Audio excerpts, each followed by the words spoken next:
sustentáveis e resilientes, que é um termo que acredito que apareceu pouco ainda, né? As inteligentes, o foco principal na tecnologia, se bem que a partir de 2010 já se incluiu os assuntos soft, né? As questões de qualidade de vida, então já se disse que não é tecnologia per se, né? Mas sim com um objetivo de qualidade de vida. As sustentáveis, que vão focar basicamente na questão da eficiência da utilização de recursos, sejam eles naturais, sejam eles financeiros, né? Os recursos de modo geral, mas principalmente ambientais.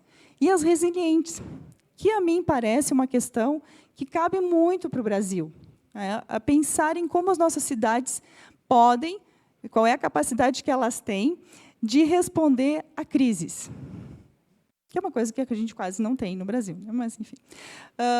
Como as cidades podem responder a crises, seja uma crise de ordem natural, um terremoto, um desmoronamento, um vendaval, né? Sejam crises de ordem socioeconômica, como, por exemplo, uma cidade na qual a principal indústria fecha e gera um monte de desempregados. Uma cidade que recebe uma quantidade de imigrantes e precisa abraçar esses imigrantes, precisa atender esses imigrantes, precisa agregar esses imigrantes. Então, como resolver essas situações? Nós usamos aqui o conceito de resiliência da biologia, que não é o da mecânica, né, que quando um metal é submetido a uma mudança de forma, né, de formato, ele volta à condição original, mas sim da biologia, porque as cidades não necessariamente podem voltar a uma condição original, mas elas podem se adaptar, inclusive, para uma situação melhor do que a anterior. Então, esse é o conceito de biologia, muito sucintamente, de resiliência, né, resiliência do ponto de vista da biologia, dos sistemas vivos. As dimensões das cidades inteligentes, então, não vou entrar em detalhes aqui. As pessoas, a mobilidade, o meio ambiente, a economia, a qualidade de vida, a governança.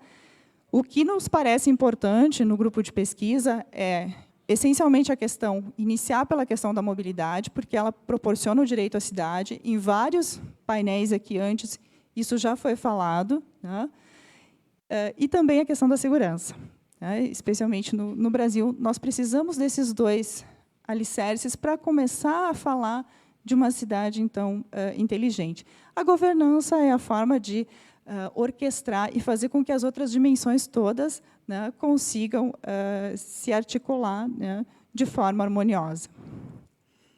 Algumas das publicações que nós temos também, em eventos, em journals e tudo mais, um dos dados que eu posso compartilhar aqui muito rapidamente, e que reforça a questão de que é importante a tecnologia, mas não é só isso, né, é o fato de que a percepção, num dos estudos que nós fizemos, a percepção de satisfação com a cidade, ela era explicada, né, 33% dela, pelo senso de comunidade.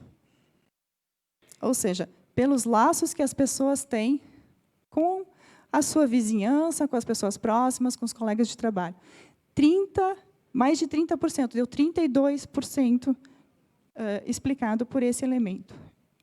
Claro que a gente pode usar a tecnologia para isso, mas, às vezes, a tecnologia tem, inclusive, um efeito paradoxal sobre os laços sociais, né, até de dificultar ou de destruir alguns laços sociais. Eu não tenho tempo de entrar em detalhes nesse ponto, mas nós temos muitas pesquisas sobre capital social no grupo, então, se alguém tiver interesse, é possível compartilhar essas pesquisas também.